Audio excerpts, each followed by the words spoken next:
મારું નામ મંજીભાઈ સોલંકી, રાષ્ટ્રીય પંચાયત રાષ્ટ્રીય અધ્યક્ષ. ગઈકાલે બોટાદમાં સરદાર વલ્લભભાઈ કેળવણી મંડળ દ્વારા જે સ્કૂલ ચલાવવામાં આવે છે એ સ્કૂલની માલપા જે બનાવ બન્યો છે ગઈકાલે, એક દલિતની દીકરી સાથે છેડતી થાય, અભદ્ર ભાષાનું વર્તન થાય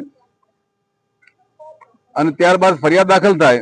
ફરિયાદ દાખલ થયા બાદ અન્ય 15 દીકરીઓ દ્વારા નિવેદન જે દેવામાં આવ્યું છે કે ભાઈ અમારી હારે પણ આવા બનાવો બન્યા છે.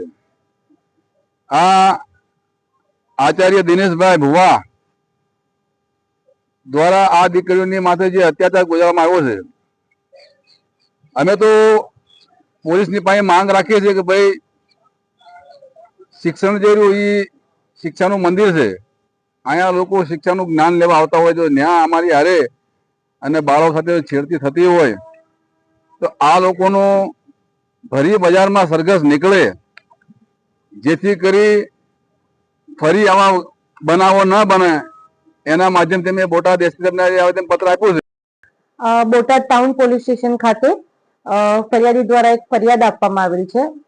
એ ફરિયાદની વિગત જોતા સરદાર વલ્લભભાઈ પટેલ કેળવણી મંડળ સંચાલિત એક સ્કૂલ જેનું નામ શ્રીમતી કેવડીબેન મફતલાલ નારણજી દોશી ગર્લ્સ હાઈસ્કૂલ, આ સ્કૂલમાં ફરિયાદીના ડોટર કે જે ધોરણ 10માં અભ્યાસ કરે છે, જેમની ઉંમર 15 વર્ષ છે. આ સ્કૂલના પ્રિન્સિપલ જેમનું નામ દિનેશ પરસોત્તમ ભુવા, જે આપણા આરોપી છે, જેમની ઉંમર આશરે 45 થી 47 વર્ષ છે.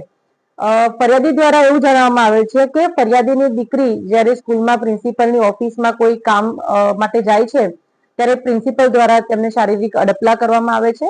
તે અંગે તાત્કાલિક બોટાદ ટાઉન પોલીસ સ્ટેશન દ્વારા ફરિયાદ નોંધવામાં આવેલ છે, જેમાં બીએનએસ સેક્શન, પોક્સો એક્ટ અને એટ્રોસિટી એક્ટની કલમો દ્વારા આ ફરિયાદ નોંધવામાં આવેલ છે. અને ત્યારબાદ હાલ આરોપી દિનેશ પરસોત્તમ ભુવાની અમારા દ્વારા અટક કરવામાં આવી.